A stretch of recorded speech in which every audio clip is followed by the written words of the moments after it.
नमस्कार किसान भाइयों, मैं आपका दोस्त नरेंद्र पोरवाल आपके अपने यूट्यूब चैनल देश किसान हमारे किसान में आपका बहुत बहुत स्वागत करता हूं। तो दोस्तों, आज हम बात करेंगे कि लहसुन की फसल जो हम उखाड़ लेते हैं, तो उखाड़ने में हमने पूरा एक वीडियो दे रखा है दोस्तों हमारे यूट्यूब चैनल पर, आप जाकर देख सकते हो कि उखाड़ने में हमें क्या सावधानी रखनी है। एक बार फिर से मैं बता देता हूँ कि उखाड़ने में हमारी फसल में यदि ये डोडियाँ 50 से 60% यदि आ जाती हैं तो हमें वो फसल को मानना चाहिए कि हाँ, ये उखाड़ने लायक हो गई है, हम खेत से इसको निकाल सकते हैं। उसके बाद हमें खेत में जाकर देखना है कि उसमें कहीं जो मिट्टी होती है, जो हमारी फसल के साथ लगकर ये जो कंद के साथ जो मिट्टी लगी हुई होती है वो नहीं आनी चाहिए दोस्तों। कंद बिल्कुल ऐसा वाइट निकलना चाहिए अंदर से, तब भी हम उसको उखाड़ना चाहिए।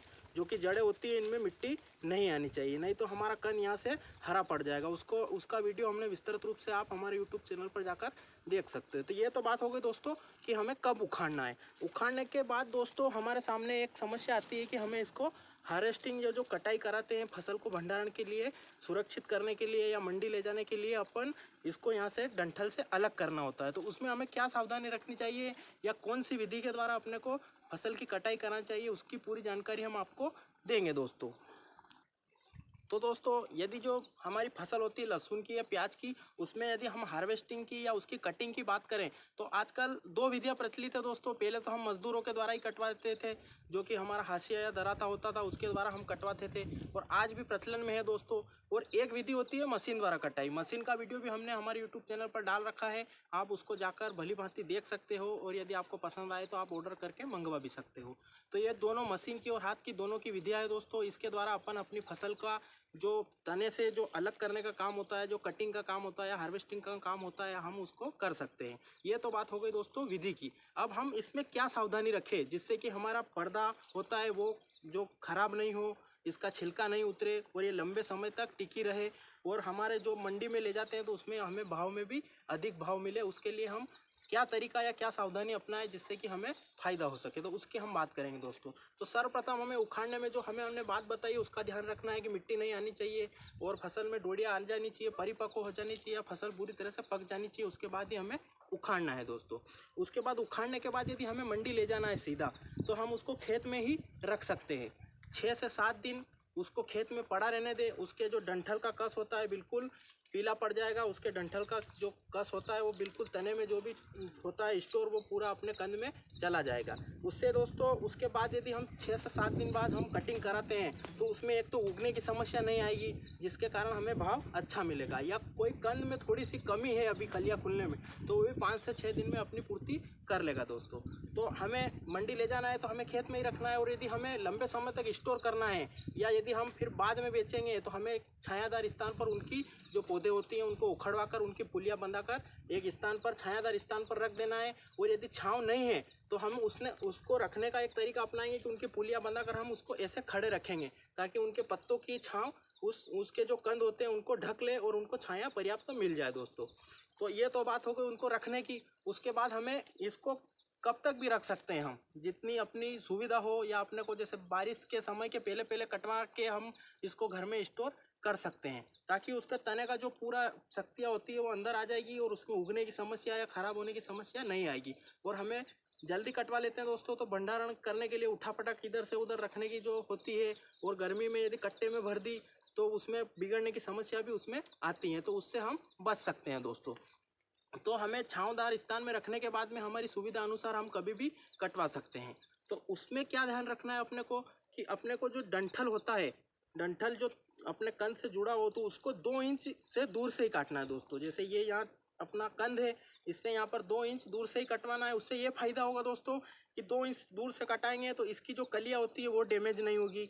उसके बाद में अपन दूर से काटेंगे तो इसका जो पर्दा होता है वो भी इसके साथ निकल कर नहीं आएगा। जैसे झटके से अपन काटते हैं तो यहाँ या पास में से काट दिया तो उस कटिंग के साथ में पर्दा भी इनका निकल जाता है, जिससे हमारी कलियाँ दांतरी हो जाती है, हमारा कंद पूरा शेप इसका बिगड़ जाता है, जो कि भाव में काफ़ी महत्व रखता है और हमारे फिर हमें कम भाव मिलता है दोस्तों। तो ये बात हो गई इसके डंठल की। और यदि हम हाथों हाथ अभी लहसुन बेचना चाहते हैं तो उसमें अपन ये पीछे का हिस्सा जो जड़ें होती हैं इसको कटवा सकते हैं। तो इसमें भी हमें सावधानी रखनी है कि इसको थोड़ा सा दूर से ही कटवाएं ताकि हमारा जो कंद होता है वो डैमेज नहीं हो। बहुत सा बार क्या मजदूर क्या गलती करते हैं कि पास से काटने की कोशिश करते हैं, ज़्यादा सफाई लाने की कोशिश करते हैं, उसमें उसकी कलियाँ भी कट जाती है जिससे कि वो अपना नुकसान हो जाता है दोस्तों। तो इस बात का भी ध्यान रखें। और यदि आप लंबी अवधि के लिए भंडारण कर रहे हैं तो उसको जड़ों को नहीं भी कटवाएंगे तो भी चलेगा। ये जड़ें आपको कोई भी नुकसान भंडारण में नहीं पहुंचाने वाली है। और फिर बाद में आप जब बारिश में जब भी बेचो फसल को तब सफाई करोगे तब इसको सफाई कर सकते हैं। इस जड़ों को अभी कटवाने की कोई ज़रूरत नहीं है, जिसमें हमारी मजदूरी की बचत हो जाएगी। फिर हम सफाई करेंगे तब इसको काट सकते हैं दोस्तों। तो ये बात हो गई इसकी कटिंग की दोस्तों। इसके बाद हम इसको भंडारण करने के लिए यदि हमने खेत में से हाथों हाथ कटाई और भंडारण करना चाहते हैं तो इसको अच्छी 5 से 6 दिन की धूप में रखकर इसको सुखाना पड़ेगा। उसके बाद हम भंडारण करेंगे।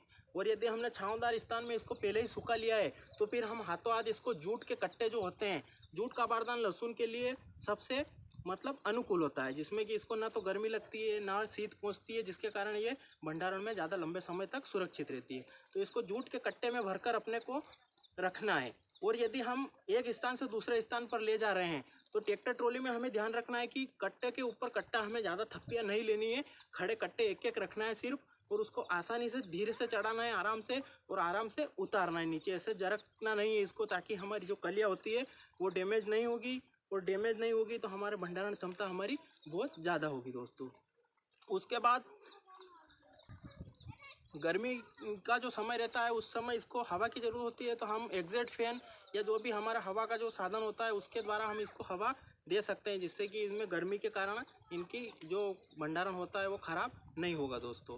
उसके बाद जो बारिश का मौसम तक हमको स्टोर करना है तो फिर इनको हमें हवा जो लगती है, ठंडी हवा जो नमीदार हवा होती है, उससे हमें इसको बचाना पड़ेगा।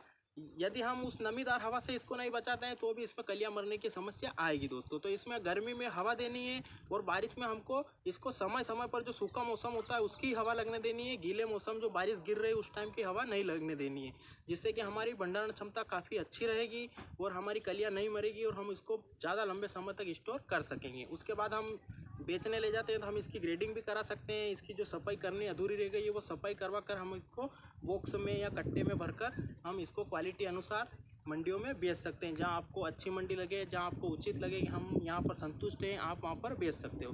तो दोस्तों हमारे द्वारा दी गई जानकारी आपको कैसी लगी कमेंट में ज़रूर बताएं, और यदि अच्छी लगी हो तो लाइक करें और ज़्यादा से ज़्यादा किसान भाइयों तक शेयर करें ताकि वो भी इस जानकारी से अवगत हो सकें और लाभ उठा सकें।